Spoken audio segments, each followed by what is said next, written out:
Tony D and Little Joan in the background, and this is a screenwriter's rant on the Lord of the Rings, Rings of Power Season 2. Yes, for some reason, Amazon spent so much money on this series, they felt, no, we have to do a second season to make up for all the money we lost on the first season, maybe? I don't know. Smash like and subscribe. Thank you for smash liking and subscribing. Check out my books, links in the description. Comedy Heart in South Jersey. It's the Pineys.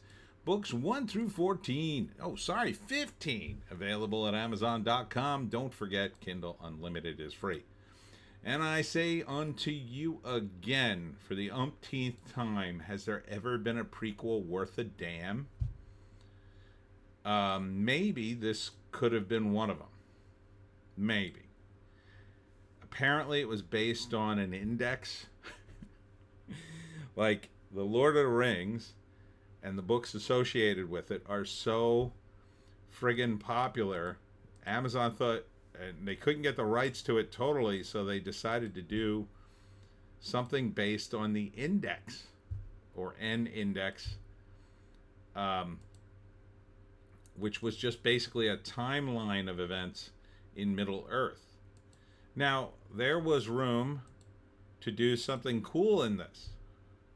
Do something different. But that would have been the key. August 29th, if you are a sadist.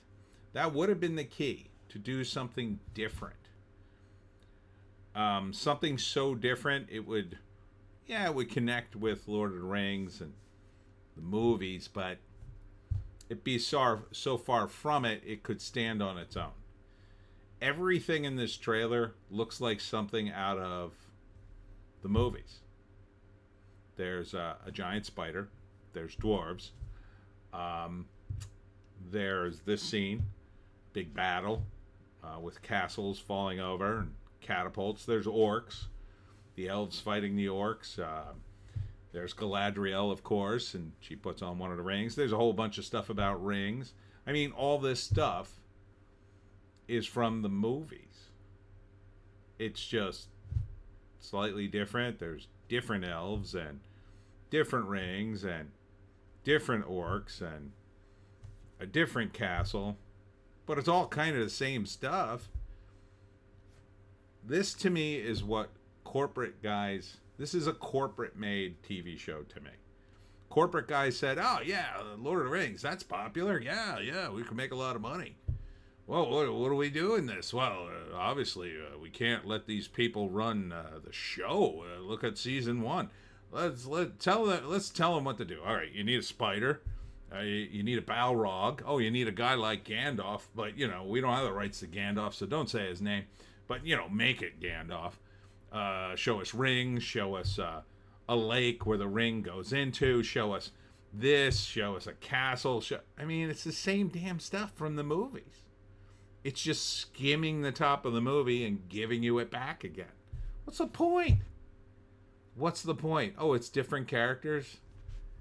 But they're doing the same kinds of stuff. What we needed was, if you really wanted to make this show work, something far from Lord of the Rings. Far from it. Miles away. So it felt like its own thing. Later, you could maybe tie it in. Oh, yeah, and the Eagles are in it. The Eagles dropped in one shot. Is there anything left? Oh, the trees. Oh, the tree guys, the Ents. Tom Bombadil is about the only guy in this thing that wasn't in the movie. What you could have done is done a fantasy adventures with anyone in Middle Earth. And the name characters could have been supporting characters. Now, they wanted to push girl boss Galadriel. Okay. Push her, I guess. Make her have many adventures. It doesn't seem to coincide with the books, but sure. We could have her go to dungeons, and there's a thought. Dungeons and Dragons, that's pretty popular. But it would have required originality. New concepts, maybe some new monsters. Something that would have been, I don't know, completely forgotten, by the time you get to the era of the Lord of the Rings, let's say, because that would jibe then with the timeline, right? So if you had them fight, I don't know, in Dungeons and Dragons, there's a monster called a kobold. So you could have put a bunch of kobolds in, or maybe goblins, let's say. And, the elves fight them. I don't think they're mentioned in the later books. Maybe the goblins are, but I don't remember the kobolds being mentioned. Hell, make up another monster. Make up a totally new monster. And, a totally different origin. And when people would have said, oh, what is this? It would have been along the lines of an orc. It just wouldn't have been called an orc. It would have been something else with slightly different powers. And then the plot of the series could have been to wipe them out. And then they could have been successful. Ta-da! That would explain why they didn't show up in the movies later on in the timeline.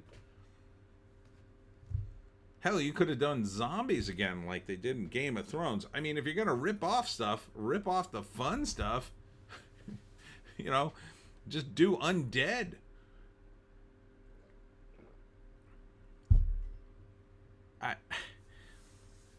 Why do I want to see second-rate Lord of the Rings? Longer?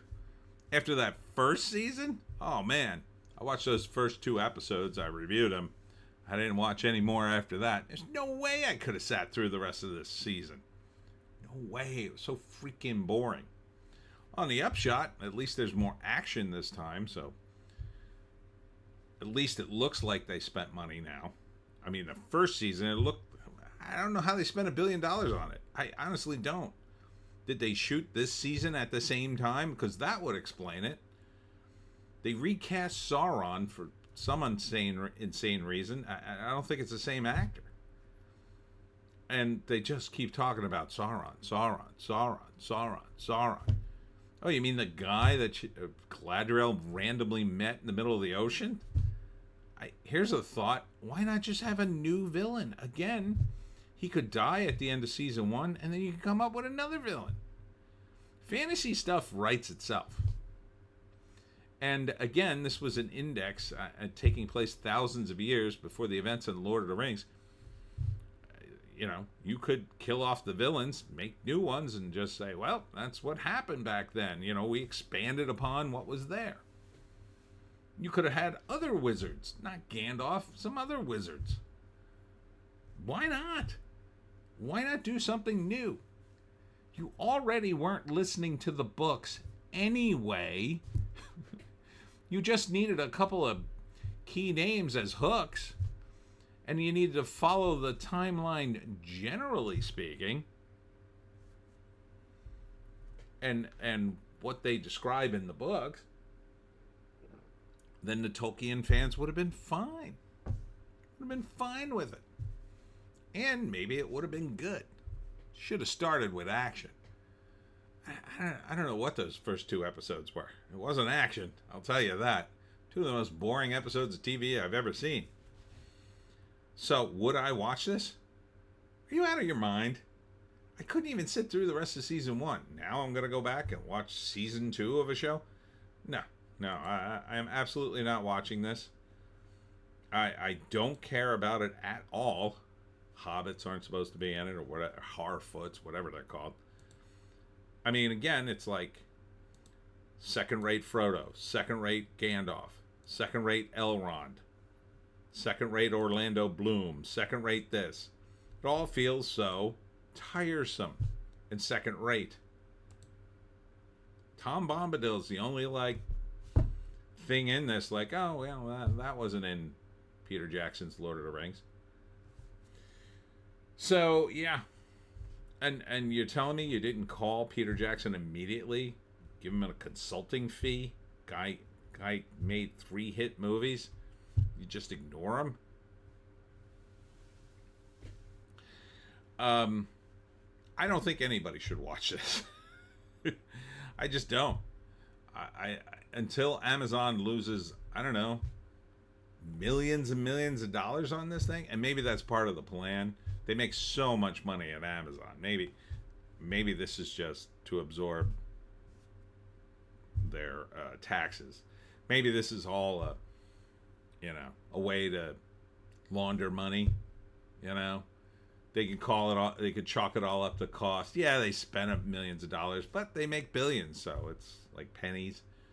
And then I don't know, they pay themselves back in some way. I wouldn't be surprised. I don't have any proof of that, but just speculation. But geez, you could have done that and made a good show. Yeah. About the Rings of Power Season 2, Sauron has returned, cast out by Galadriel without army or ally. Who cares? I can't even read this. So, yeah, Lord of the Rings, Rings of Power Season 2. I guess the nerds are going to go through it. Not me. No, I need something of higher quality. Fallout is about as low as I go. I would consider doing Season 2 of Fallout. I mean, that show wasn't bad. Wasn't bad. I mean, I reviewed Season 2 of Reacher, and it wasn't great. I'd give Season 3 a shot. My time's valuable. I can't. Seriously, I mean, to sit for hours and watch something, to me, these days, I just can't do it unless the show's going to be decent. It's like ice cream. I'm 58 years old. I can't eat ice cream any day anymore. I used to. But when I eat ice cream, oh man, I want top-notch ice cream. I want ice cream that's going to blow the top of my head off. I'm not going to Friendly's. Sorry, Friendly's. Not great ice cream anymore, in my opinion. So, yeah. So, in my opinion, I don't think anybody should watch this show. I think you should let it die. Because the Rings of Power is kind of like the cheap ice cream, gas station ice cream of fantasy. And that's it for me, Tony D, and Little Joan. Check us out on the other platforms, the green one, the orange one, and the black one. Hope to see you there. We'll see you in the next one.